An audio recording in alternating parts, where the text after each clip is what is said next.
I do think it's funny that we wanted to call this Mutts and Margs, and our inaugural drink was not Prosecco? margaritas. I wanted Prosecco. Me too. I wanted cherry more than anything. It's just an excuse to eat the booze-soaked cherries. Oh, God. Honestly, there's nothing better. Pretty much no. Okay, so gotta clear the pizza out my throat. I know, I feel like I have balsamic glaze stuck to every surface of my body right now. It was worth it. It's not bad. It was worth it. Okay, so couple things to cover. First one is kind of common objection that comes up when we talk to people who are curious about a board and train. But why is board and train preferable to lessons or other like in-home training? Yeah, so I mean, I think you were doing lessons at one point, weren't you? Mm-hmm. Yeah. How did you like that? Not great. Yeah. It's so I would say probably for me it's mostly a selfish thing on my part. Is like not wanting to deal with the scheduling and the travel and all of that stuff. But from a customer viewpoint anyway, it's like we talked about the other day, how much of the time that I'm spending with their dogs each day and what like that entails in terms of like a clean slate behaviorally.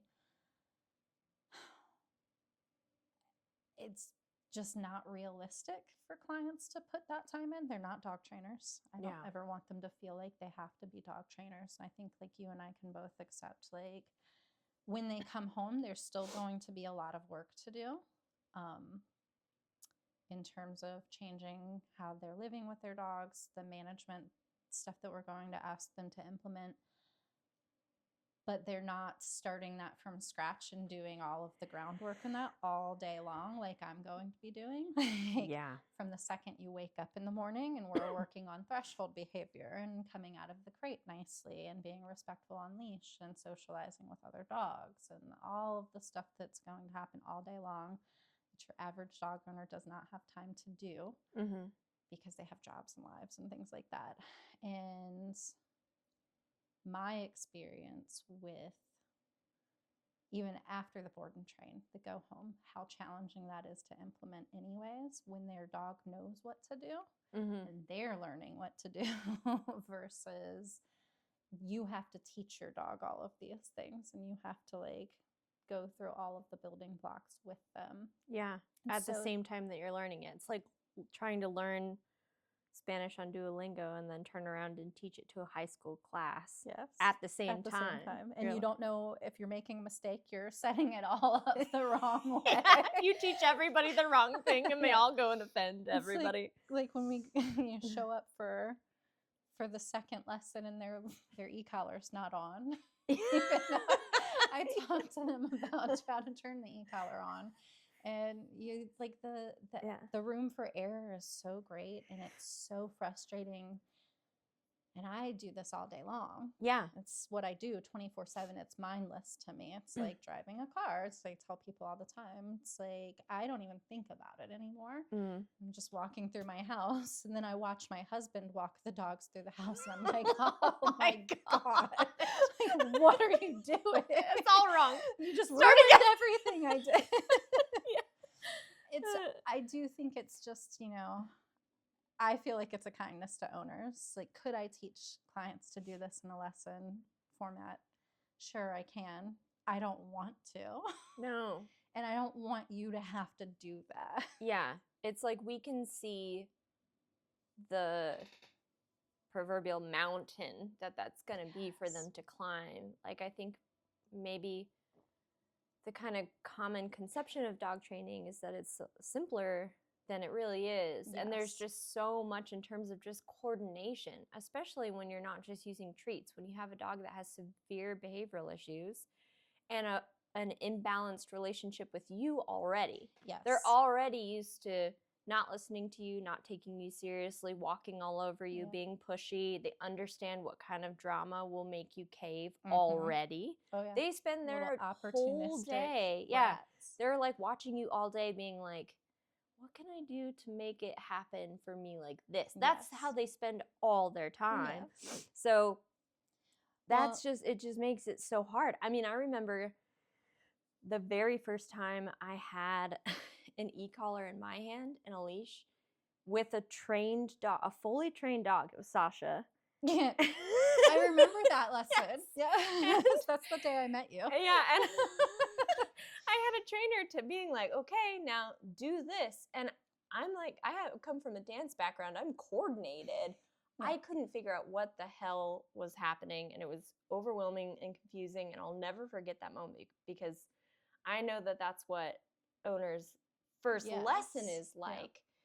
And then take that and you're trying to train this dog at the same time that you feel like that. It's just there's And just you so have much a margin job for error. and you have kids and you have a life Yeah. that you need to focus on, and like it's so hard because it's when they come home there's going to be so much stuff that you have to do. Like the amount of Yeah. stuff that you have to do is, especially for behavior cases, astronomical.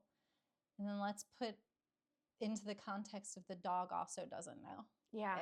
It hasn't spent 4 to 6 weeks with a trainer Yeah. living this all day long. Yeah. And then like Not to mention when you first start to try to change really like habitual ingrained behavior, especially kind of pushy tantrumy behavior that's worked in the past, it doesn't just go away. Yeah. There's an extinction burst first where it gets way worse. it's a phenomenon where the bad behavior gets horrible before it gets better. And so people start to like put boundaries in place or start to try these training methods, and their dogs do stuff that is they've never seen, that is totally insane.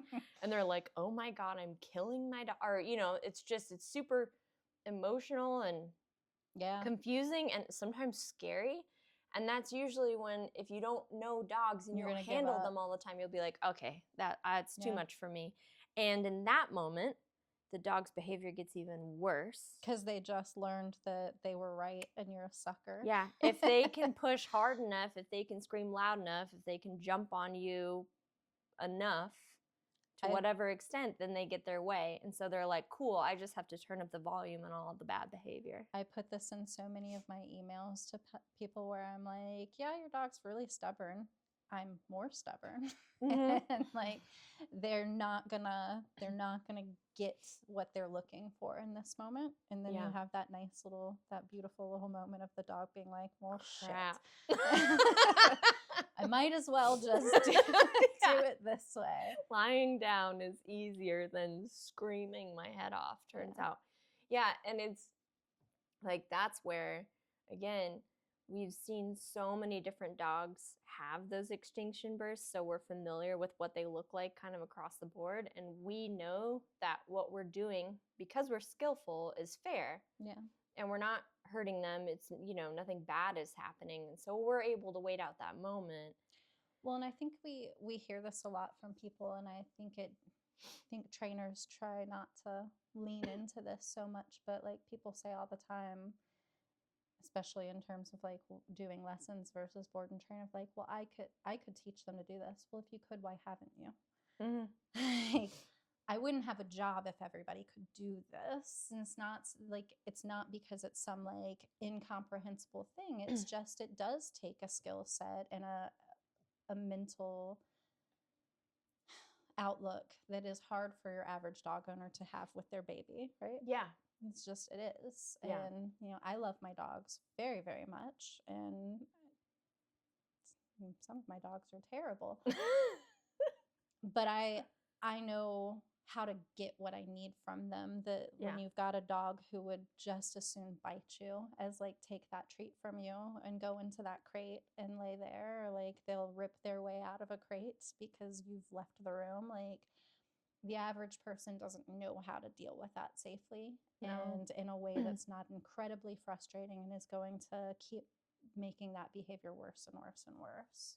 And it's like, Sure, if you can train your puppy basic obedience and stuff like that, good, do that. You don't Yeah. need to hire me as a trainer like that. I'm Right. not the right person for you. Right. It's like there is a context where lessons can be great. Like if you're just looking for some basic obedience and your dog is like pretty confident and pretty neutral and easygoing and you want to like try some new things, then that's perfect. Yeah. But if you're dealing with something that's tough, like, anxiety, aggression, or reactivity, then there's a whole other like knowledge base that comes with that you Yeah. need to understand to be able to address those issues. And doing it through lessons, like it can be torture. There are very few programs that I've seen based around lessons that actually work and where training doesn't atrophy at Yeah. the end too. Well, and yeah, if we were taking on the dogs that were just your like happy-go-lucky, easy dogs, then I would much prefer to do lessons because that is easy to do in a lesson. Yeah. And I wouldn't have to have these dogs in my house attacking me or ripping up things or screaming all the time. But those are not the dogs I choose to work Yeah. with. Yeah. So here we go. Yeah. I think about like just setting up the amount of follow-up services and extra lessons and things that I have to do for a dog that goes home and struggles. It's like those are hard to do. Imagine trying to just like fit that in all day long with all of these people and with life changing and stuff happening all the time. It's too much. It's Yeah. it's like trying to fix problems in the eye of the volcano. Yeah. Where it's just like and it also helps. The other thing that I see is like, and I feel like you see this with rescues where when they're taken out of their environment and put in a new place where everything is new, you have this like period where they are kind of in shock. And so all the stuff is subdued because they're like, where the fuck am I? What's happening? I just explained this to Tilly and Mila's owners where like, neither of these dogs can be crated really like without screaming or Tilly destroying everything. And when I went to pick her up, like I could hear her upstairs like flinging into the walls and then I got her home and I put her in a crate and I didn't hear a peep from this dog for 2 days. And her mom was like, "That's absurd." And I was like, but I was like, the thing is, I've been doing this for a long time and this is pretty standard. I was like, in 3 or 4 days when I start doing fun training sessions with her and we're doing stuff and we're having a good time and she decides she doesn't want to be away from me anymore, I'm going to see it. And then sure enough, like 6 days in, she's like eating the front of her crate and doing all of the crazy stuff. Yep. It's like, there's a period that you can capitalize to be like, hey, look, like this is no big deal. Work through it.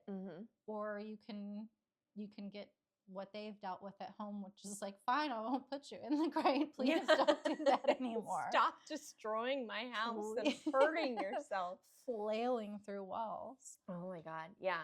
And it's like the kind of thing too, where, I hear people say like, oh, I dropped the dog off, at a family member's house because we were going out of town and it was really bad, and it's like, yeah, because there's that period where they're a little bit subdued, and in that little bit of time, they're deciding how they're going to handle all the newness. And usually they make really bad decisions about how to do that. And you get like the screaming in the crate, the codependency, the following you around, the being pushy, whatever. Yeah. When they come in for a board and train with an experienced trainer, I'm looking at the microscopic behaviors first. Right. Like we have those with that whole moment, that whole 24/7 with them to be like, we're stepping in with stability and coaching and structure from the get-go. Well, and I'm not waiting until you start trying to do the crazy stuff. Yep. I'm addressing you panting at the front of the crate. Yep. I'm addressing you trying to leap through thresholds. I'm addressing like all of these little behaviors that aren't your problem behavior. It's not the thing you care about. And you know, you don't mind if your dog kind of drags ahead of you. it's you care when they're reactive. Yeah. But all of those things build and build and build. Yeah. And your average person's not stepping in and No. dealing with that at the microscopic level that you need to be like, no, you don't get away with anything. Yep. Outside of this behavior that I expect of you. Yep. And it's through all those tiny little things that changes their overall state of mind. Like we're basically inhibiting or de-escalating arousal at every turn. So they get this practice over and over being like, yep.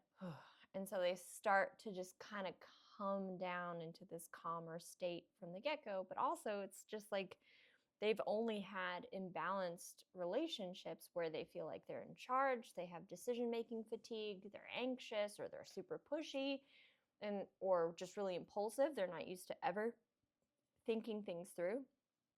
And instead, we step in and we're like, none of that. Yeah. Like, I'll let you know. I'll handle this for you. And then you see them come down because of that. And then all those little micro things lead to this macro shift in state of mind, in arousal levels, and in just like modeling a healthy relationship. And back to the point of like, why a board and train? It's because I've immediately forgot what I was about to say. Well, okay, yeah. Micro So things. as far as like why a board and train, it's because of like the root of most of this stuff is the relationship imbalance. Yep. And if you can't be away from your dog for 3 or 4 weeks, like that's so unheard of for you. That is a root of the problem right there. Like, yeah. That right there, that like I can't be away from them for 4 weeks. That's you need to work through that. Yeah. You need to.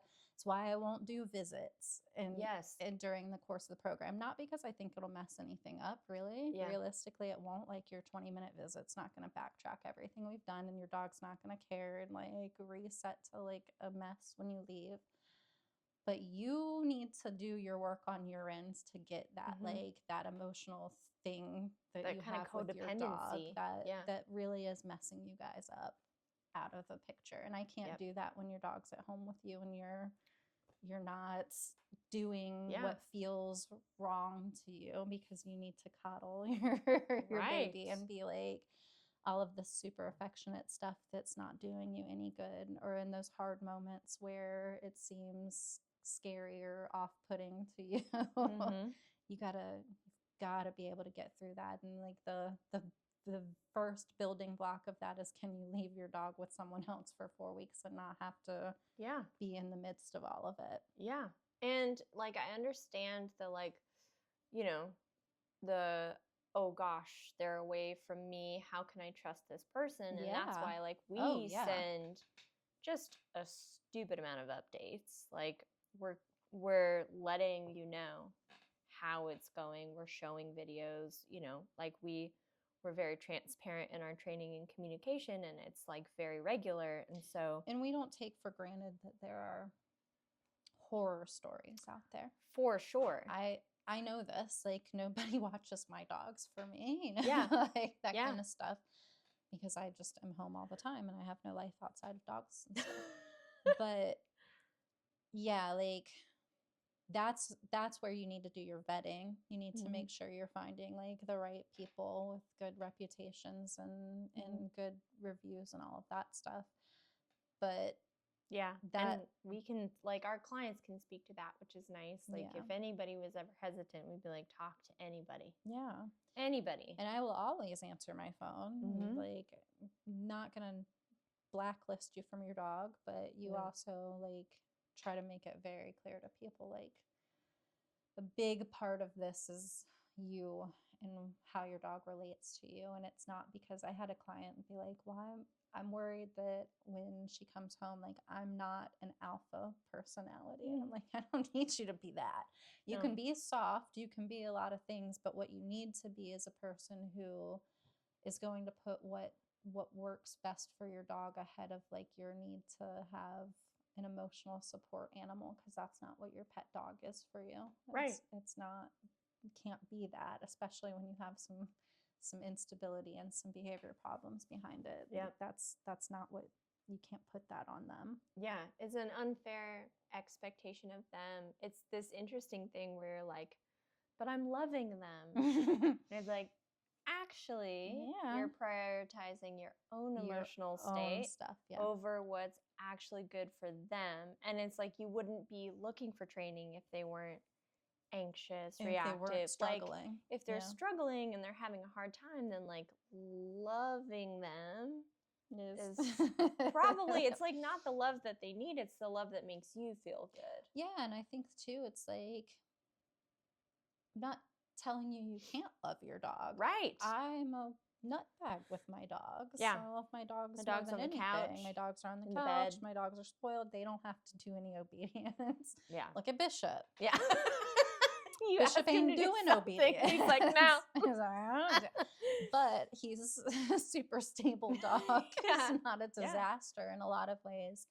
Like, I don't want to discount that your dog loves you, because I'm sure they do. Yeah.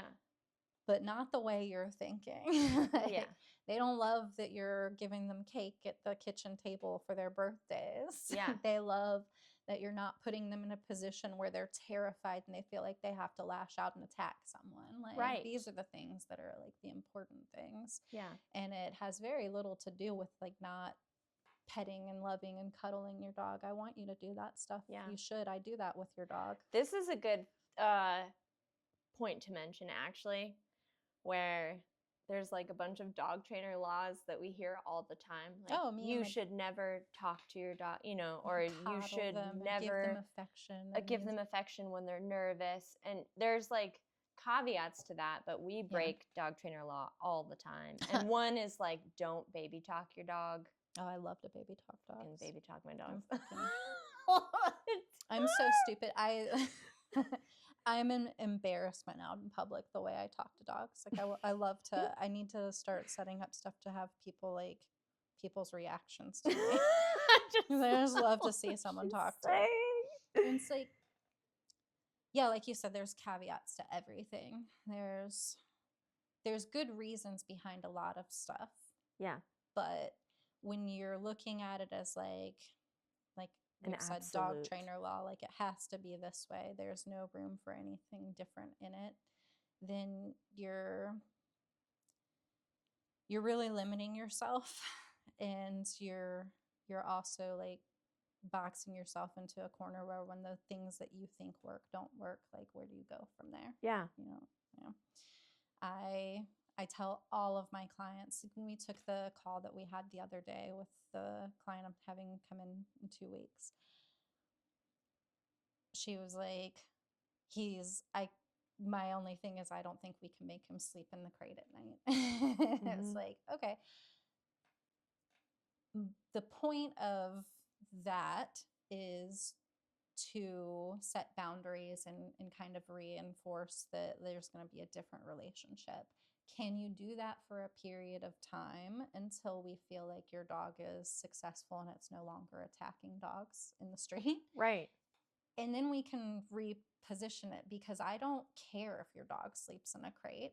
Yeah. Or in your bed or where it is. What I care about is like, can we get you guys into a healthy place with a lot of structure and things that are going to help him be successful?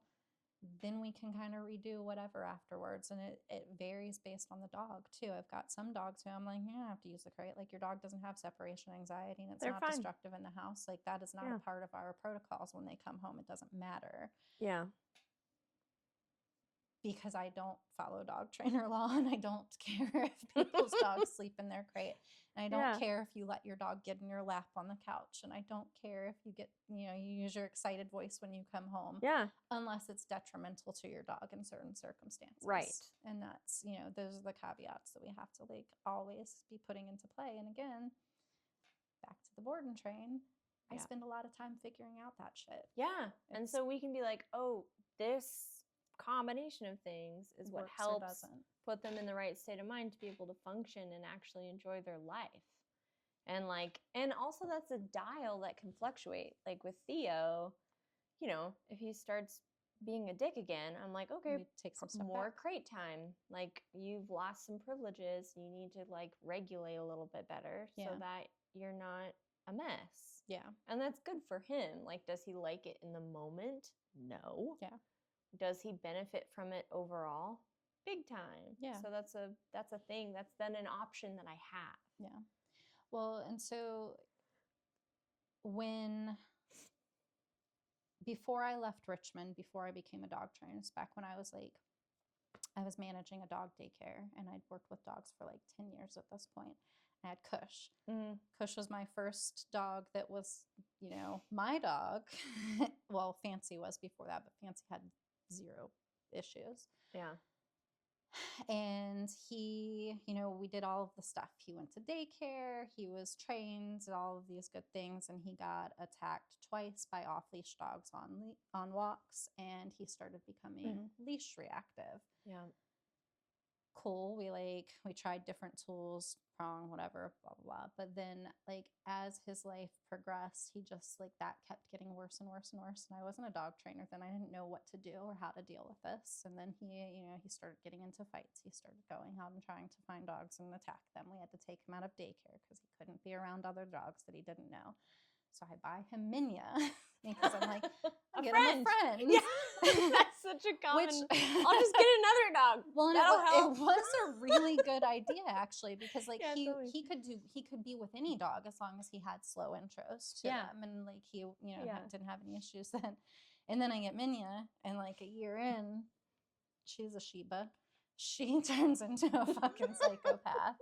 She's aggressive. She's starting fights with him. I don't know why. He always ended them. But then now we've got, most of the time we've got to keep them separated. They slept in my bed until one night I woke up and they were attacking each other under my blankets on my legs. Then Colton moved in with us. She was resourcing guarding Colton, and it was all this shit's going on. Right? My life just went to hell. I've worked with dogs for 15 years, and I'm I don't know what to do. I don't know what to do. And so I looked into board and trains. I found a really good one in Richmond, and they had a really informative website. They used e-collar tools. At the time, I wasn't super familiar with either of those things, but I wasn't opposed to it. Yeah. That was not my objection. Yeah. But on their website, one of the things that and I was going to send Kush because he was, the bigger issue. Minya was still young, and we could, continue to work on things with her. One of the things on their website was their protocols for when you come back home. And it was these are the things you can expect based on your dog. And one of them was they're going to have to spend a ton of time settling in the crate. They have to sleep in the crate at night. Kush had slept in my bed for all of his life. And he was crate trained. He could be crated. Yeah. It was fine. Never was a problem. But Kush slept in my bed with me. He was my baby. Mm-hmm. And I was like, well, I'm not going to do that. And again, this is before I was a dog trainer, before I really understood anything to do with relationship imbalance, because he listened to me, right? Yeah. We had a great relationship. He listened just fine, as long as we didn't see a strange dog on the street. And he was trying to kill them. And he was trying to murder everyone. And, for all of my dog knowledge and all of the stuff that I was doing, I couldn't fucking figure out what to do with this dog. Mm-hmm. And that was my kicker. I was like, no, you're not going to tell me I can't sleep with my dog. Yeah. And so I didn't do it. And then my dog's life got smaller and smaller and smaller and smaller until you met me when Kush was much older and he had started to settle down, but he didn't go out places anymore. Yeah. He was happy with his life in the house. So I had training dogs and stuff that would come stay at the house. And as long as I did a through the fence thing, I got more dogs. He had buddies. Fine. Yeah. But his life was so small, all because I couldn't do that one fucking thing. Yeah. That really simple thing.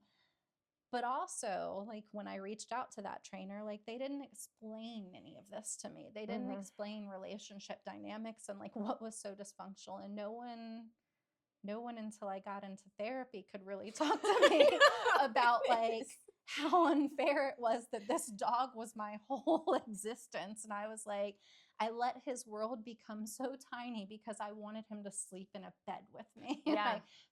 It probably would have been a really short period of time. Yeah. But the trainer was just like, well, you're not the right fit for us. And I was like, yeah, you're right. Yeah. Like, I don't care. We're just going to keep on keeping on. Yeah.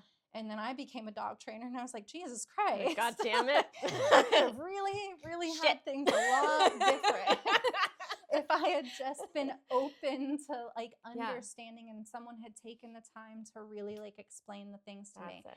And when I became a dog trainer, I got taught how to do an e-collar and how to do a lot of stuff, but I never got what I got when I went to my mentorship with Sean. Yeah. That's when I got a whole different perspective of like what this truly boils down to. And it's not the obedience, not the flashy e-collar stuff. It's like none of that really matters. Like I can get a dog through a behavior mod and never teach them a lick of obedience. Yeah, like that's not the point of all of this. But no one taught that to me, and no one wanted to sit there. No one as dog trainers wants to sit there and look at people and go, this is really fucking unhealthy. Yeah. Like this is not. Yeah. Because no one wants to hear that. They're their babies. They love them and they want what's best for them. Yeah. And it takes a lot to really like get them to a point where they're like, you know what? This isn't working. What I've done and what feels good to me doesn't work anymore. And I don't know where to go from here. Yep. So and then hard. You also run into people who are like, they're just trying to sell you a package. And so they will lie to you. They'll be like, yes, obedience will fix this. Or like, oh, it's fine. You know, like there are just so many approaches that are structured around like, I'm going to take your money and goodbye and good luck. Shit that goes on is like the amount of dogs I have who've gone through training. Gone through multiple programs. And you get them in the obedience lessons is or good. board and train. Obedience is there. They're still fucked in the head. Their state of mind's so screwed up and no one, and then the clients get told, well, you're just not trying hard enough. Oh my God. It's so unfair. And they're like, I've spent thousands of dollars. I'm doing all of the things. I am trying hard. And and I hear that on calls too. Like, I feel like I'm trying everything. Like I'm looking at this, I'm doing that. I followed, this person's advice and this person's advice, and it's still a mess. And that's because people, it's easier to sell training if you're protecting people's emotions. Yeah. We won't ever do that because it's I'm gonna hurt your feelings a lot. I'm gonna and then, I'm gonna hurt your we're not feelings gonna coddle you. We will the take the time to explain everything. We'll tell you why. We're not just gonna be like, that's not a good we explain it all, but we will not pretend that something isn't what it is. Well, it's because I care about your dog. Yeah, like, and I love these dogs. And your life. Yeah, exactly. And that's why there's so much time that you're gonna get. I just told Riley's mom the other day, I was like, you're stuck with me, man. Like I know it's hard right now, and she's trying and she's really struggling. Riley's a tough dog, and I was like, I'm not going anywhere. We're gonna get you there. Like I'm gonna do as many lessons as we need to, and I'm gonna answer the phone when you call me, and I'm gonna answer your text, and I'm gonna give you advice. And I have so many clients who, when you're dealing with the type of dogs that I'm dealing with, severe aggression, extreme reactivity, extreme separation anxiety. Like I'm always honest with people in the beginning. I was like, they're not going to come home fixed.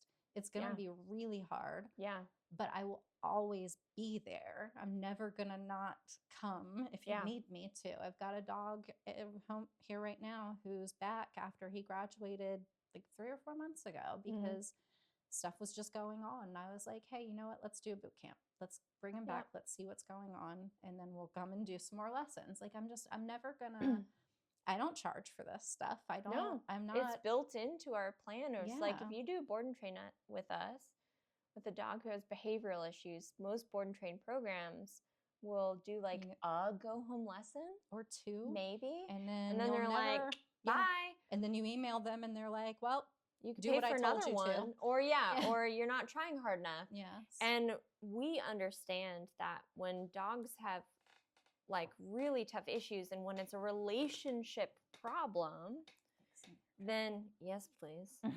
Then we tackle a ton of the stuff on the front end. Yeah. But that reintroduction period is It's just as hard, important man. and hard. And that's why we offer like a full year of free follow-up support Yeah. to get them over that hump and get them to a good place. And yeah, with true behavioral dogs, it does take time. Yes. Some of them, sometimes they go home and they're like, sweet, fine.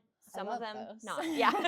I love those. But we actually have it built into our program to address that, Yeah. whereas most board and train programs do not. Yeah. They're like, bye, good luck. I have 7 more coming in this month, so I don't give a shit. Exactly. And we don't take that many dogs ever. No. And I never want to be like the type of person who's like, well, sorry, but I need to get paid, obviously. Yeah. Like, we do you need to know, pay I would do our this bills for free if I was a millionaire. That's my yeah. resounding daydream is I win the lottery and then I'm like, I can just train work all with these dogs for free. Would love that. Yeah. But I'm not going to be like, well, you know, it's been 6 months, so now you're going to have to do another training program. Or, No. you know. No. And then there is a part of it that is the human error, but I will make sure that I've done enough on my end that if you choose to go forth and not listen to me, yeah, and then in 6 months you call me and you're like, well, this is going on, then we can have a totally different conversation about like why I cannot step in for you in this moment. Yeah. Here's what you're going to need to do. Yeah. Before I'm going to step back in and fix this. Because it's almost always stuff like, well, I know you said not to feed them out of the crate when they're food aggressive, but they like to eat at the kitchen table with us. You're like, no! You're like, well, I can't help you with that. I'm so shocked that your dog bit you. Here's what I'm going to need you to do. Feed them in their crate. Yeah. And then if that doesn't work, we can talk. Take another lesson. Yeah. You know. We will tell you, like, we will give you the recipe for exactly what to do. Because we spend that amount of time really figuring it out. Yeah. And then we can get you there. But yes, the caveat is you do actually have to take our advice. And I'd be like, I know you said this, but I decided to do the opposite and something went wrong. What do I do? You're like, crazy. Do what I said. Refer to all of our previous communication. Yeah. And then if that doesn't work, sure, then I'll come out. Yeah. Then cool, we'll help you. Well, it's hard too because sometimes sometimes it's things that like specifically with separation anxiety where I'm like, this fucking sucks, and I know that. Yeah. And I know it seems like everything I'm telling you is wrong and not working. Yeah. Give it some time. If we give it an appropriate amount of time and it doesn't work, then yes, I will troubleshoot some different options for you. Yep. But I've never had to. Yeah. It's always fixed. It's always like, worked. It might not always be a week after they come home. Yep. But it will work. And then I get the clients like Murphy, who she reaches out every couple of months and she's like, he loves his crate. Thank God. Because I was scared when he went home. I was like, I don't know. This might be the first time I've ever met a dog who I was like, this might not. Yeah. I might never be able to do this. Because some dogs will push you. They will go to the extreme. Yeah. Yeah. Yeah. Even to the point where we've seen a lot. You have especially I've seen a lot. I love telling people like when their dog does something, I'm like, honestly, like this isn't the worst I've dealt with. And they're like, what? I'm like, telling you, man, I got some that like haunt my nightmares. Oh my God. So yeah, it is possible. Well, and I think there's that too. There's like with dogs who again have genetic predispositions or who have rehearsed behaviors just for so long, or they're so ingrained, or for whatever reason the moment where that started to form was so impactful that they're like committed to that behavior. Then you can see like a second extinction burst where they're like, don't do it with us anymore, but they'll try it with their person. And it's so hard to see. Coach him. It's so hard to see it. I mean, I can't tell you how many times I've like had daily 2-hour long conversations with people, and I'm like, I know. if I thought that there was anything I could do in this moment short of living with you, Which people asked. all They're the like, "Do you time. want to come live with me?" You just move in. Like, No. you can pay me. I would love to be adopted and just be your dog's caretaker. But No. but yeah, I just like when we had that last phone call with this client, I was like, I try to super prepare people. I like to under promise and be like, and then I can almost always give you more than I ever told you I could. Yeah. But when you've got trainers out here who are like, do our 3-week training program and your dog will be rehabilitated from aggression. And I'm like, fucking liar. You can do 6 months with me and I might never get your dog to love other dogs. Like, I can get your dog to not try to kill them on sight. And that's what I'm going to promise you. Yeah. But people are out there just telling you they can do stuff they can't do and then telling you to do stuff that is incomprehensible to the average dog owner. Yeah. It's a wonder that people give us their money.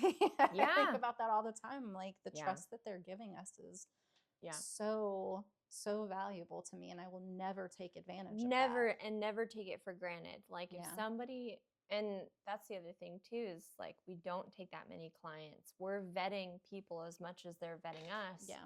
Because we want people who are really ready for a transformation and who are open to what we're telling them is going to need to happen. Yeah. And when it's a good match, we that's really meaningful to us. We're like, you're trusting us with your family member. Yeah. And we are essentially signing up, to be a part of your life. Be a part of your life for a year. Yeah, for a year for sure.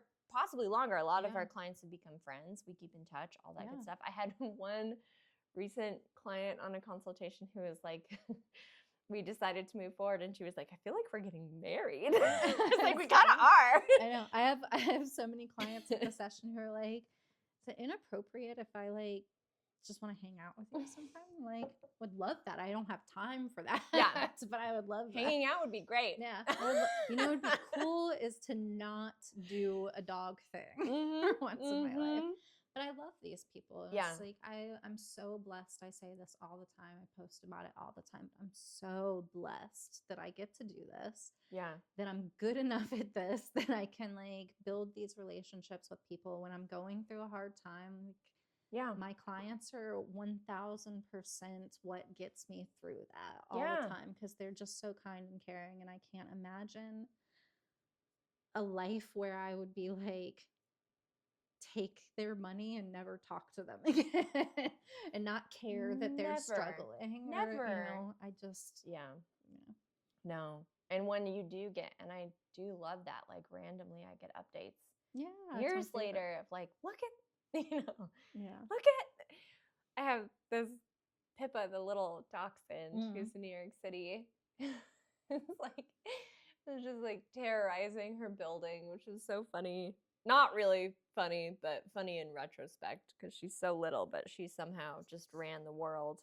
And like, her a part of social events and not going after kids and other dogs and what, the doorman being like, look at her. And that's just, it's the best to get that kind of news. It's so nice too. Like, it's like one of the driving forces of why you and I left like where we've been previously and to be able to do this, because working under someone else's banner and being kind of limited in that, like I had a lot of clients that would come to like pack walks and stuff and to see me but they couldn't have my phone number and we didn't have that connection. And it's like, I love, good or bad, I love hearing from my clients. I get like panicky when I don't hear from a client. I've had so many clients who've graduated and then I'm like sending the follow-up and I never hear anything. I'm like, and then 6 months later, they're like, oh, sorry, they're amazing. And I'm like, thank God. Thank God. I've been thinking of you at least once a week. I'm like, this dog's out here just destroying lives. And they're like, no, they're wonderful. And I'm like, okay, thank you. Just Cool, send me an email cool. and tell me that Tell next me. time, please. Because I'm dying over here. Yeah, usually it's like no news is good news, but we're like, we still want to know. Yeah, I need the news. I Yeah. don't care if it's bad news. Just I'm want, I'm and if fine. I it's just bad need news, to even know. better. That's the other thing that we Yes. tell people all the time is like, please Dear God, don't wait 3 weeks and no, suffer. text us the Yes. second 'Cause it's something is usually weird or you something have a really question. easy. Yeah, and we're Yeah. like, just do this, and they're like, oh, ha, fixed. Yeah. Yeah, No, it's crazy. yeah, and that's the other thing too. Like with us, you know, because we're small, purposefully, intentionally, when you pick up the phone, it's us. Yeah. It's not like a front desk person. It's not an intern, or it's not like Yeah. a salesperson who then will connect you with a trainer, or like, no. Like Yeah. we do the phone consultation, we do the training, we do the follow-up. It's the two of us. Yeah. I did so many dogs at my other jobs where like a year later I didn't remember their name and know what was going on. And the person that I worked for definitely didn't know who they were. No. Didn't know while they were there sometimes. And I was like, this dog in my string currently that I'm trying to talk to you about. And then now I don't see half of your dogs, but I know your dogs. Yeah. You know mine. Yeah. Like, we know what's going on. And I'm just, I never want to be that disconnected from things. No. It's never the point. Yeah. It's not the point for us either. Yeah. Like we love what we do and value those relationships. And it's like a really meaningful, valuable job to have because of the relationships and because of the change that you can see for people. Yeah. So, yeah, makes a big difference. So, if you do a board and train with us, get ready. We're going to marry you. Stuck with us for a really long time. Okay. So, I want to also talk about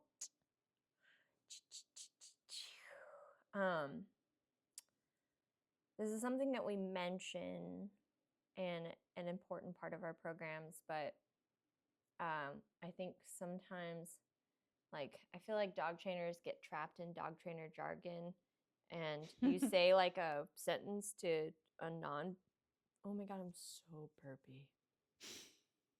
It's the bubbles. But you say a sentence to a non-dog trainer person and they're like, their eyes just glaze over. Like, what the fuck are you talking about? So I wanted to talk about stress inoculation because it's so freaking important. So the dog trainer's sentence would be like, stress inoculation allows us to create more resilient dogs who can then just exist in the world better. And I was thinking about a metaphor, which is like a great example of stress inoculation, which is like similar to a vaccine. You get a little bit of the thing, the bad thing, so that your body learns how to fight it. And then when you get the full force of the bad thing, your body's like, I got this. So we're essentially like doing stress inoculation is like small little Just making up words. I'm drunk. Small. I forgot that you can't handle your booze, so I should have been half pouring you. It's a 1. And then pretty soon I'm not going to be making any sense. It's terrible. At least you're not driving. The end of this, I'm home, baby. The end of this, you're gonna be like, we're done. This is not happening anymore. It's where you start talking about like, you'll start spouting some stuff about like search engines shit, and I'm like, all right, it's time. It's a wrap. We're done. We get into the business jargon. I'm done, Charlie Day. I don't want to see your whiteboards and your funneler. I can't do it. I'm 100% sure. I know. You explaining the back office stuff to me, and I'm just like, Lydia, bro. Love you so much. Just tell me who to train and when. No, can't. Okay, so stress inoculation. We're essentially showing each dog how to deal with small, manageable, fair amounts of stress so that they literally develop the neural pathways that allow them to cope with stress, because a lot of dogs can't cope with any stress. No, they can't. Can't cope with stress, can't cope with frustration. They just crumble or freak out or lose their mind or whatever. Anything that's not in their bubble. Can't handle it. Yeah. Well, and I think that's like such an important thing too, of like lots of dogs can do all of the shit in their house Mm-hmm. where everything's nice and controlled and you've got like no variables that are going to throw things out of whack. And then you take them into like the next block of your neighborhood and they're like, well, we went to war. We're all going to die here.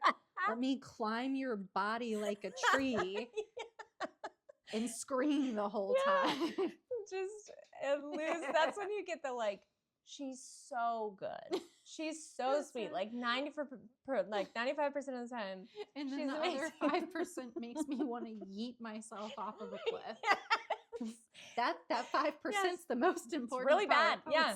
It's the hardest part. And the stuff at home also is contributing to that 5%, which nobody knows. But so we have dogs who cannot handle stress. And I felt like a good metaphor would be like, if you go to the gym, you're stressing your muscles, right? Like it's essentially that's stress inoculation. This is a personal story of you exercising once a week and then going, I'm not getting being injured constantly. The next day you're like, I'm so sore, I can't do anything for a month. I know. Like, so, you're supposed to keep doing it every the day, lesson Lydia. is I need to be giving myself more stress inoculation. Yes. But if you do what you're supposed to do and you reliably work out, then you get stronger. But also it does something to your brain. So you don't just get stronger, but you get better at handling like stress in general. Like when people work out, they tend to feel like things don't bother them as much. Yeah. And you're like, because you are literally practicing in your brain how to deal with discomfort.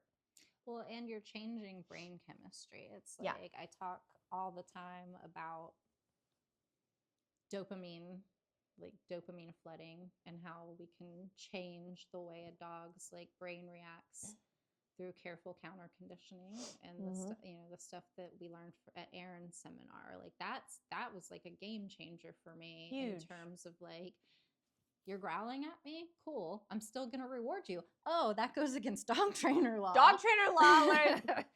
But it works so well because then, within a week, I've got a dog who sees me coming and it's completely changed how its brain feels about me. It anticipates these like good things happening. Yep. Instead of always anticipating me coming into the room being like, don't do that. Yeah. Like I'm just very easily flooding your brain with good feelings. Yeah. And you can do that so easily with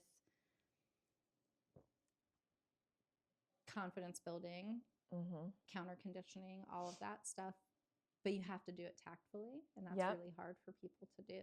Yep. And that's the other thing is like, we don't just do stress inoculation. Like we're not just making them handle stress. It's like stress. Walk across those fire flames. Oh my God, just stress. Yeah. No, we're also stepping in with things that help them feel like relief. Yeah. And all of it. And that's again where when you work with a really skilled trainer, they have the level of nuance to be like, okay, we need this much of this and that much of that. And we know when to push things. And we know when to let them. Not too much pressure. Breathe. Yeah. And then you start to really, like you said, change the brain, help them to understand, like, essentially it all comes down to, here's another weird dog training lingo word, but important that we could also explain, is prediction error. Yeah. So, they have a set of beliefs about the world. And they're like, this is basically our brain's main job, is to calculate what's going to happen and make a prediction. Yeah. And for a lot of dogs, they're like, everything will kill me. I am in charge. I'm stressed about it. And what else? Like, I can be a dick. Or, like if I can't get it to go away, I'll kill you. Oh, yeah. And so it's like the predictions are like typically unhealthy. And there's always an if. It's like, I think this is going to happen.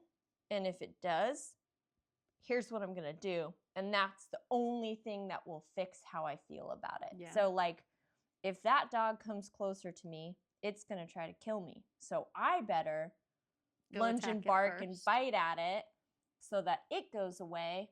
And that is the only way I will survive. Yeah. And what we do is we create prediction error where the dog has predicted this thing and we show them that that's not necessarily the case. Yeah. So, well, like we bring them up to a dog, we don't let them scream and lunge and bark and try to bite. Then the other dog walks calmly by and they're like, holy shit, it Yeah. didn't try to kill me. Also, I didn't have to do anything to make it go away. It just went away on its own. And then you have this like, you have the like little light bulb moment. And so our training is all about stress inoculation because, again, it's a stressful situation, but we take the shitty behaviors off the table. So they're like stressed, but now because we've introduced how to cope with stress in little ways, they're experiencing the stress, they're feeling, but they're processing it more productively. Then also maybe some counter conditioning like, hey, anticipation, like the anticipation is like, this is going to be horrible, then it's not. And we release them to sniff and shake it off. And they're like, oh, like that whole thing was different than I expected. And I have better coping skills in terms of handling the stressful moment and like the relief after. And you only get any of this if you have a relationship based in leadership and like trust. Mm-hmm. Because if your dog can't trust that in the midst of all of this stress, it doesn't have to make choices because you're going to take care of it. You're going to handle it. You're going to step in and you're going to either A, keep the shit from happening to it, that it's like fearful that is coming, and B, show it what to do instead, give it these options, whatever those options might be. If you don't have any of that, you don't get to the next point. Yeah, they right? just take it into their own hands. It's like, so I can like pause. Your face. Your little eyebrows went up. Yeah, a little bit more. Yeah, so like I might never be able to get your dog aggressive dog to play with other dogs, but I can get it to a point where we can be out and about and unbothered by those dogs, because even if in the worst moments, like you walk out of your elevator and there's two screaming dogs standing right there, your dog gets flooded with all of the stress that it has experienced, perceived or real in its life. What we've done is we've implemented this thing of going, you don't act until you look and see what I'm going to tell you to do, or look and see what I'm going to do to stop this. And then I'm going to step in and I'm going to body block those little shits and I'm going to tell you go back over there and then it's all done. Like we don't have to go anywhere, but you don't get that without the relationship shift. And you don't get that relationship shift without saying like, what you did before was completely unacceptable. Yeah. Don't do that. Yeah. And that's a really hard balance for people. Some people try to correct their dogs, but they're not believable. Right. And then they're not giving them anything really to like go off of beyond the corrections. It's like, you looked at that dog, here's a really high unfair correction, and then I leave you there. Yeah. And I don't know how to bring you out of that. I don't know how to build you back up from it. Like I don't know how to do anything else besides correct it. That's where you get suppression and avoidance and all of that crap. Yes. That's a really real factor and fallout. Totally. But not if you know what you're doing. Yes. And that's another huge, like, misconception that comes up, right? Like, if you go onto the internet at all. Dear God. Which, Godspeed, if you're looking at anything. If you're like, dog training into Google, you will be attacked by so many voices. You'll be like, if you put your dog on a leash, you hate them and you should die. You should absolutely die. But a big misconception is if you correct your dog, if you punish your dog, you just suppress the behavior and then it's a ticking time. The relationship. You ruin your relationship. Never trust you again. You suppress the behavior until it eventually explodes. My and favorite. you're a horrible person and you should jump off a cliff. But here's the thing. Yeah, if you fucking nail your dog Yeah, if you're just wailing on him at 100 with and no context, no no chances, no nothing, no guidance, no anything, yeah. then you're gonna freak them out because all you're doing is adding more pressure and noise and stimulation to a situation that is already overwhelming and bad for them. So there will be fallout. Yeah. But And you can't buy your way out of that fallout. That's important. You can't. Because I've seen so many trainers in the past who I've watched like get frustrated with a dog and then they just oh no. lose their shit, overcorrect, and Mhm. then they think that they can just give them some treats and pet and Nope. be like, it's fine, don't worry about it. No, No, that dog fucking hates you yeah, now. doesn't like and you, it ain't doesn't coming trust back you. from that shit. That's Nope. why I was the fixer who had to come in and be like, can you fix this dog that got broken It's by shut something? down and it won't do anything anymore. Can't imagine why. God, which also, again, this kind of goes back to why I don't really like lessons, because those moments take skill and nuance and someone that a understanding what to do. Doesn't have in those moments. And if you are stressed and frustrated yourself, it's hard to remain calm and like know what to do unless there's someone right there coaching you. And even then, like your processing time is slow. Yeah. It's just not fair to anybody. It's not fair to the owner, it's not fair to the dog. Like, let someone with skill work them through that, and then let's put the puzzle pieces together. But because my goal most of the time is like by the time the dog gets back to you, you don't have to have those conversations. Usually we've worked through it. Yeah. And if you do, it's not it's way not less to the extreme. It's way lower. And that's the other thing too, when dogs start to understand. Here's the thing that makes this different is, so if you add pressure to a situation that a dog doesn't understand, then it just adds more fuel to the fire, which is why you'll see people who have had like poor e-collar training. They're like, I'm hitting my dog at 100 and they're still freaking out. It's like, yeah, it's making everything worse. Yes. That's because... And then they're reaching out to their trainer. They're going, you're just not doing it soon enough. Right.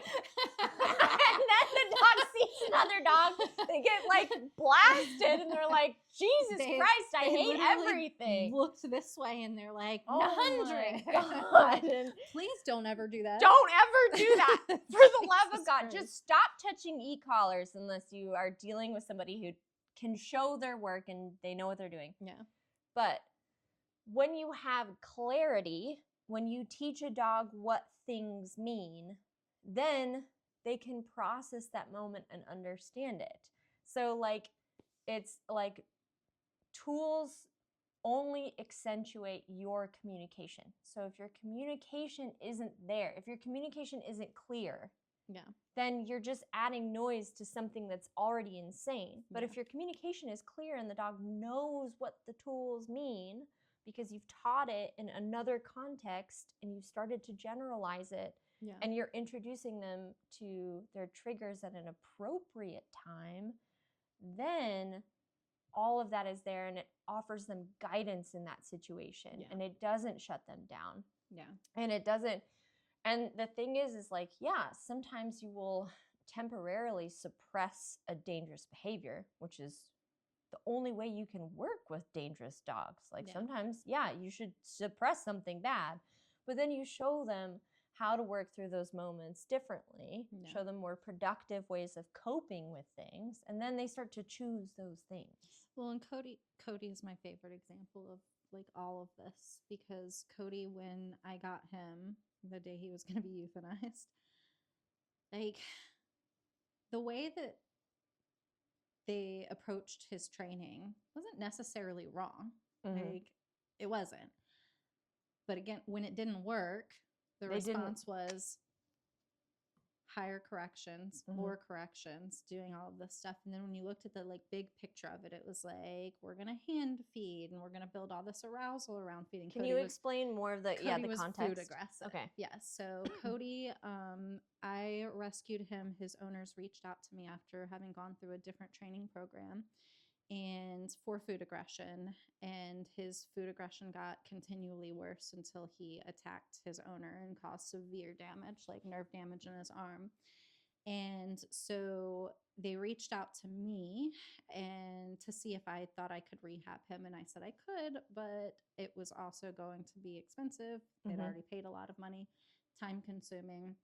And talking to his owners, like you could tell they had kids. You could tell they were very uncomfortable with him because this was a culmination of like a lot. He had gone after their other dogs, had gone after them before. Like this was not the one time thing. And I was like, you have to think really hard about like if you want to put this work into it. And so got off the phone. He texted me. He's like, we're going to have him put to sleep tonight. And then I called you. And then I went and picked him up and kept him. And when I picked Cody up, you know, he'd been e-collar trained, prong trained, had done a lot of work with his food aggression where like they were instead of feeding him in the crate and not in a bowl. creating in a bowl, they were hand feeding. It was a lot of like work for your food stuff. So a lot of arousal. Cody is already like a very aroused dog. Like he had no chill the day I met him. He's super friendly outside of the feeding context. Yeah. Gets along with other dogs. Wonderful dog. His training was wonderful. Yeah. His training was all immaculate. the obedience. His obedience was great.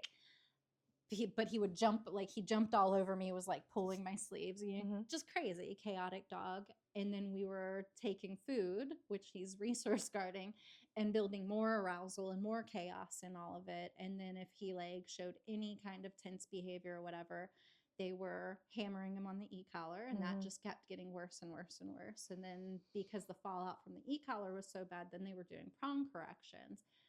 So just increasing conflict just like crazy. Constantly. Yeah. And so to the point where the day he attacked them, there was no food involved. It was around the space where like the food closet was. No food out, no, not feeding time. Like the owner, dogs across the room, owner walked past the closet where the food was in. He came and attacked him. And why would you say that was? Anticipation of all of the shit that was about to happen. Yep. And so when I picked Cody up, I couldn't say the word no because he'd heard no and gotten severe correction so much that just the word no, like I said no to him because he tried to push through a door. He tried to attack me. Yeah. Anyway, so my point with all of this was I would have probably started with like correcting him for growling or showing possession over the food. 1000%. But when it didn't work, I would have never hand fed because I will die on this hill that hand feeding is garbage and creates way more problems than anything else. And it doesn't help your relationship and it doesn't build food motivation.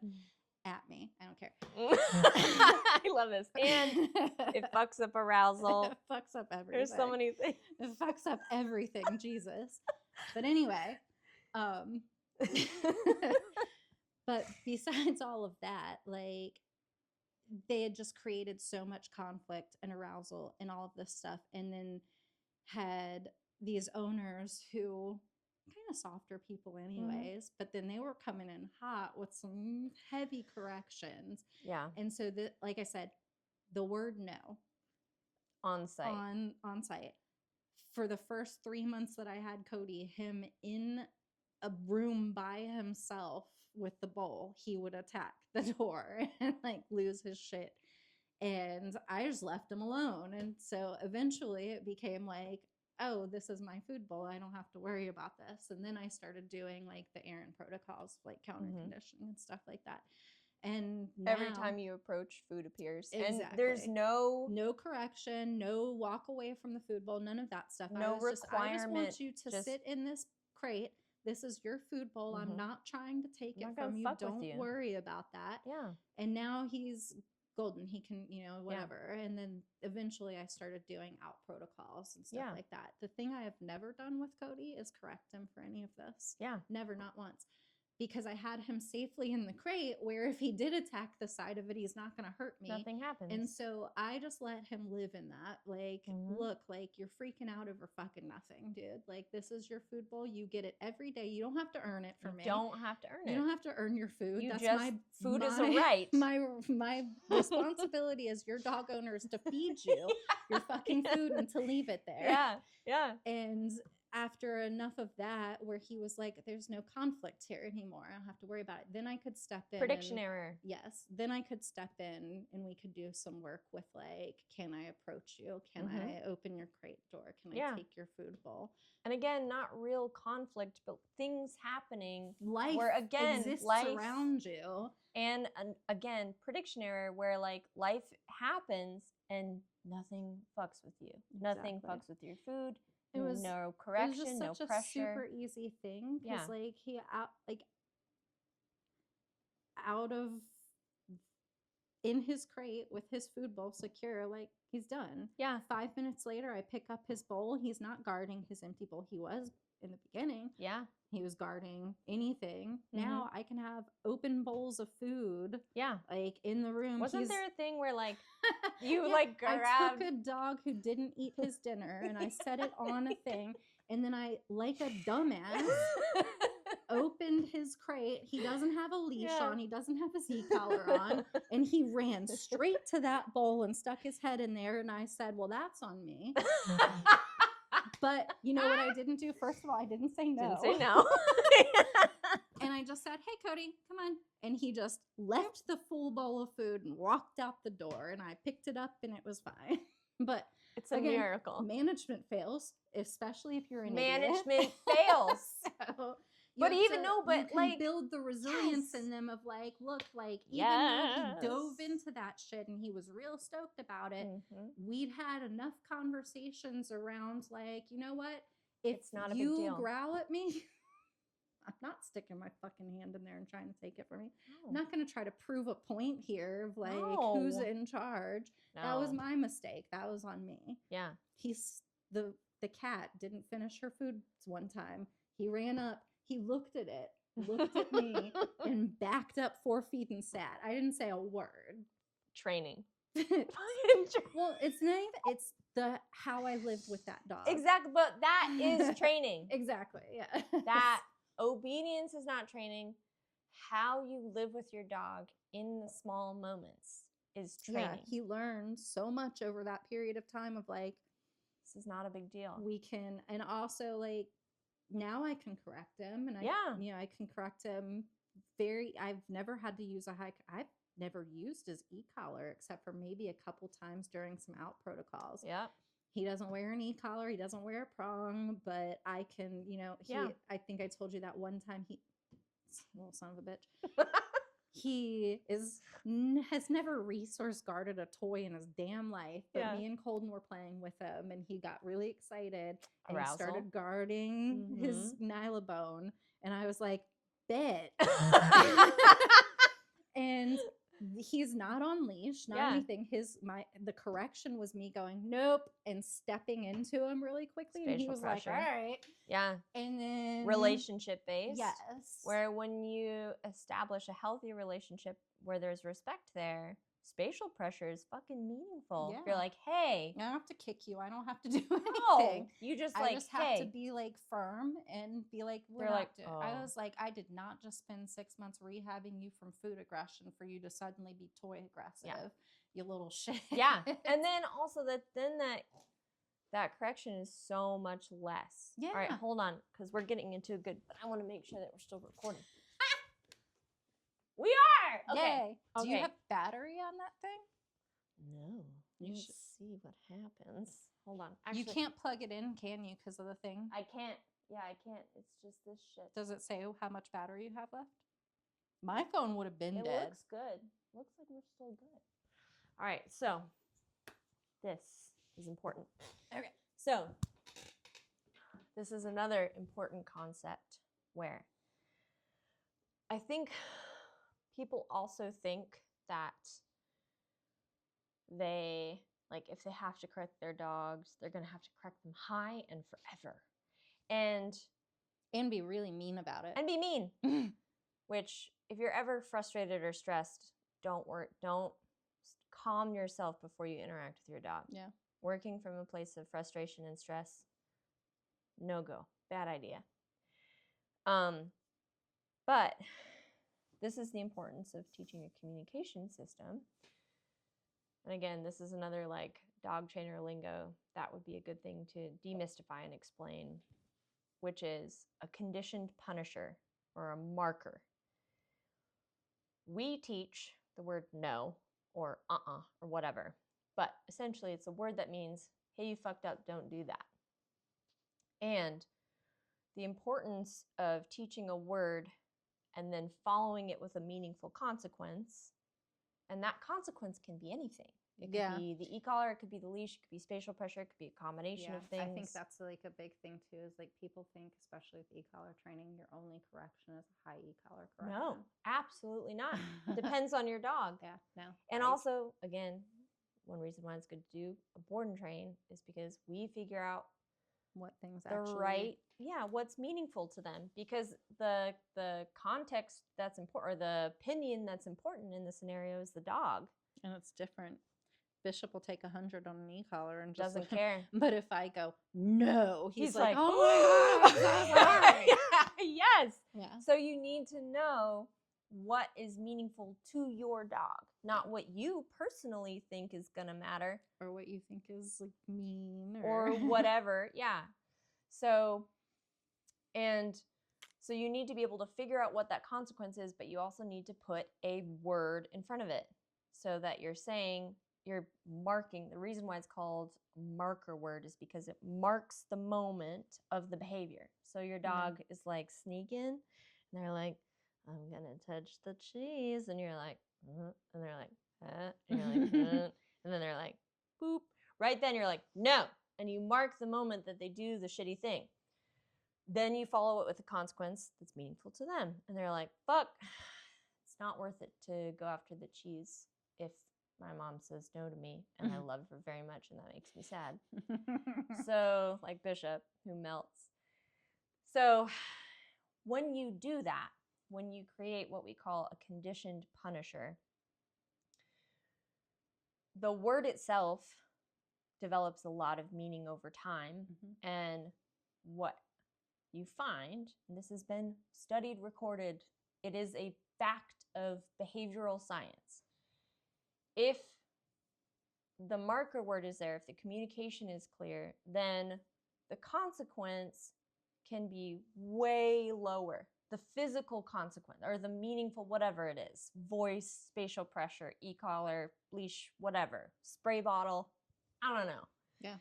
Whatever it is, it's like volume can be turned way down because the word then has meaning. Yeah. So you're not in this weird way of living with your dog where you're like wailing on them all the time. Well, that's why we do so many setups with the things that we know are going to be problems, because my goal is by the time we get the dog back to you, they know that there's a consequence for this, and then all you have to do is apply that consequence in that one scenario. And it doesn't have to be the same as what I did, because we talk about this all the time, but applying a correction, especially if you're going to have to go like a high e-collar correction, is a dangerous spot. Like, let's talk about behavior dogs, aggressive dogs. If a dog is lunging and trying to attack me and I need to apply a prong correction or an e-collar correction to stop that, and it needs to be significant, I can do that because I know how to keep that dog from turning around and redirecting biting on you. me. An owner does not have that finesse all the time. No. And I don't want to put my clients in that position. So Phoebe's a great example. Like, you know, she had bite history, all of that stuff, and she was resource guarding space in the house. And so when we did one of her sessions, I put her in her crate and allowed like the other dogs to walk around. And when she started to guard the crate, growl, and like go at the edge of it, I had her owner apply a correction. She's in there. She can't redirect on the other dog. She can't redirect on him. We did it once. She has never done it again.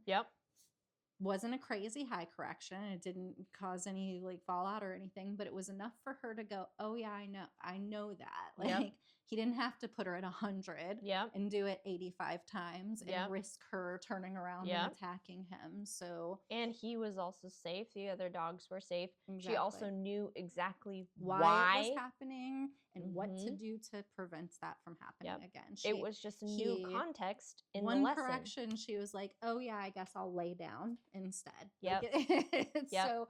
it's so important to be able to like have your clients do that stuff. Mhm. And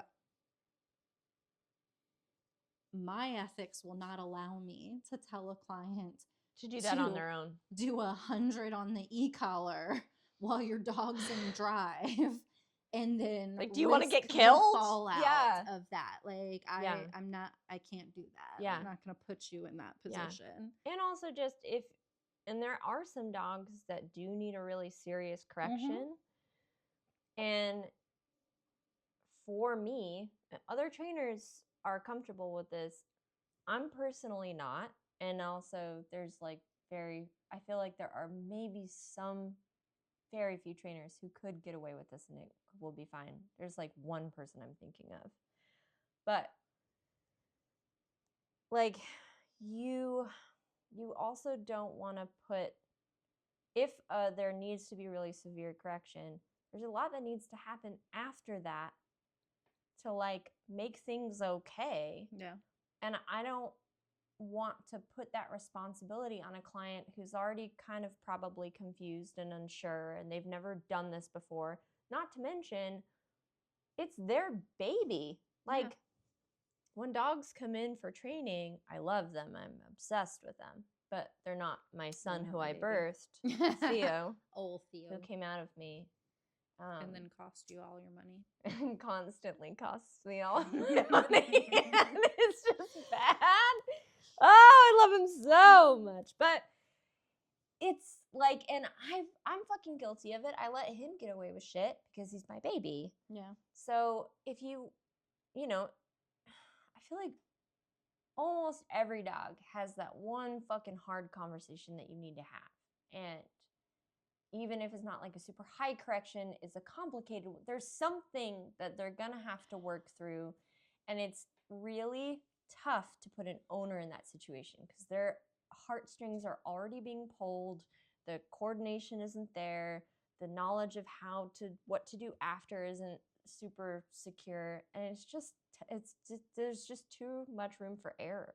Well, and I talk about this a lot, and it's like something that Sean talks a lot about is that like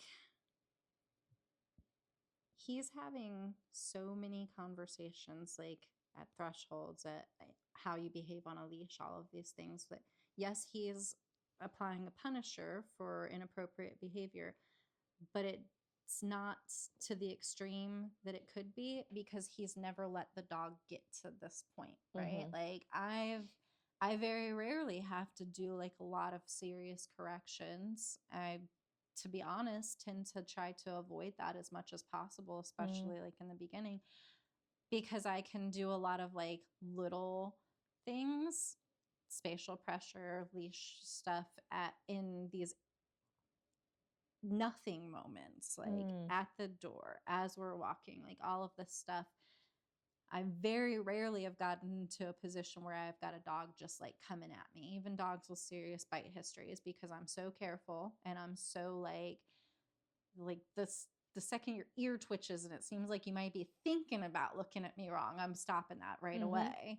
And if you can do that, you don't ever have to have this big explosive thing where the dog's trying to kill you and you're having to wail on it, which I watch trainers set that shit up all the time. Right. And I'm like, that's why not did fair. you ever even get there? Yeah, we don't ever have to get there. Yeah.